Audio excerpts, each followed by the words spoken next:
Sadhguru Sainath Maharaj key జై. మన సాయి బిడ్డలందరికీ నమస్కారం అండి. అందరూ ఎలా ఉన్నారు ఫ్రెండ్స్? అందరూ సుఖంగా సంతోషంగా సాయినాథుని దయ వలన ఎప్పుడు ఆనందంగా ఆరోగ్యంగా ఉండాలని, మీరు కోరిన కోరికలన్నింటినీ సాయినాథుడు తీర్చేయాలని మీ తరపున నేను కూడా మా సాయినాథుని మనస్ఫూర్తిగా కోరుకుంటూ, ముందుగా సాయినాథుని పాదపద్మాలకు ఒక్కసారి నమస్కరించుకుని వీడియోలోకి అయితే వెళ్ళిపోదాం. ఇక ఈరోజు సాయినాథుడు సాయి సందేశంగా ఏం సందేశం ఇవ్వబోతూ ఉన్నారు అంటే కనుక, బిడ్డ, 1 కాదు, 2 కాదు, 5 కాదు, 10 కాదు, 100 కోట్లు, 100 కోట్లు, 100 కోట్లు 20 నిమిషాల్లో నువ్వు అందుకోబోతున్నావు. 20 నిమిషాల్లో నీకు అందించబోతున్నాను. ఈరోజు నువ్వు సెలెక్ట్ అయ్యావు అంటే కంగ్రాచులేషన్స్ అమ్మా. ఎందుకంటే 100 కోట్లు నాకు కావాలి. నేను అడిగినంత డబ్బుని ఈ బాబా ఇస్తారా? కోట్ల డబ్బు బాబా దగ్గర ఉందా? ఉంటే ఎలా ఇస్తారు? గాలిలో నుంచి రాలిపడేలాగా చేస్తారా? ఆకాశం నుంచి ఊడిపడేలాగా వర్షంలా కురిసేలా చేస్తారా? పైనుండి నా మీదకు డబ్బుల కట్టలను విసిరేస్తారా? ఎన్ని అనుమానాలో తల్లి, నీ మనసులో ఇలా ఎన్ని అనుమానాలు ఉన్నాయి. నిజంగా బాబా దగ్గర అంత డబ్బు ఉందా? అయితే ఇక్కడ ప్రపంచంలో ఒక్కొక్కరు కూడా ఒకేసారి అడుగుతారు, నాకు ఈ సమయంలో 100 కోట్లు డబ్బులు కావాలి అని అడుగుతారు కదా.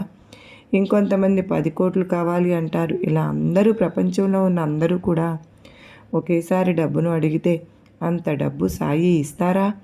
ఈ బాబా దగ్గర అంత డబ్బు ఉందా? ఉంటే ఎలా ఇస్తారు? ఏ విధంగా ఇస్తారు? ఏ విధంగా అందిస్తారు? ఎన్నెన్ని ప్రశ్నలు తల్లి, ఎన్నెన్ని అనుమానాలమ్మా. ప్రతి ఒక్కదానికి సమాధానం చెప్పనా? అయితే ఖచ్చితంగా 20 నిమిషాల్లో కోట్లకు అధిపతివి కాబోతున్నావు. లెక్క పెట్టుకో బిడ్డ. నిమిషాలు లెక్క పెట్టుకో, కానీ వదులుకోకు. ఈ అదృష్టం మళ్ళీ రాదు. నీ సాయి సమాధానం చెప్పే రోజు వచ్చేసింది అంటే అది ఒక్కసారి మాత్రమే చెప్తాను, మళ్ళీ మళ్ళీ చెప్పను. కనుక ఇన్ని రోజులకు సమాధానం చెప్పాలి అనిపించింది, చెప్పబోతున్నాను.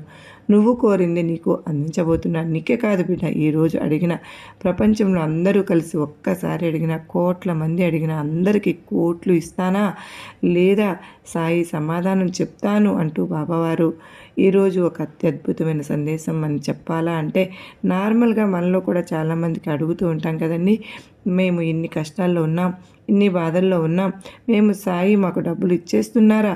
సాయి సాయి అని పిలవగానే సాయి వచ్చి మాకు గాలిలో నుంచి డబ్బులు వర్షం కురిపించేస్తారా? లేకపోతే కట్టలు కట్టలు మా ఇంట్లో ఊడిపడేలాగా చేస్తారా? లేదంటే మా ఇల్లు ఏదైతే ఉందో అక్కడ మాపై నుంచి ఏమైనా వచ్చి పడేటట్లు చేస్తారా? ఇలా ఎగతాళిగా కొంచెం కోపంతో, కొంచెం బాధతో, కొంచెం కసితో, ఉక్రోషం పట్టలేక సాయినాథుని కూడా నిందించేస్తూ ఉంటాం. బాబావారు అనే కాదు, ఏ భగవంతునైనా మనం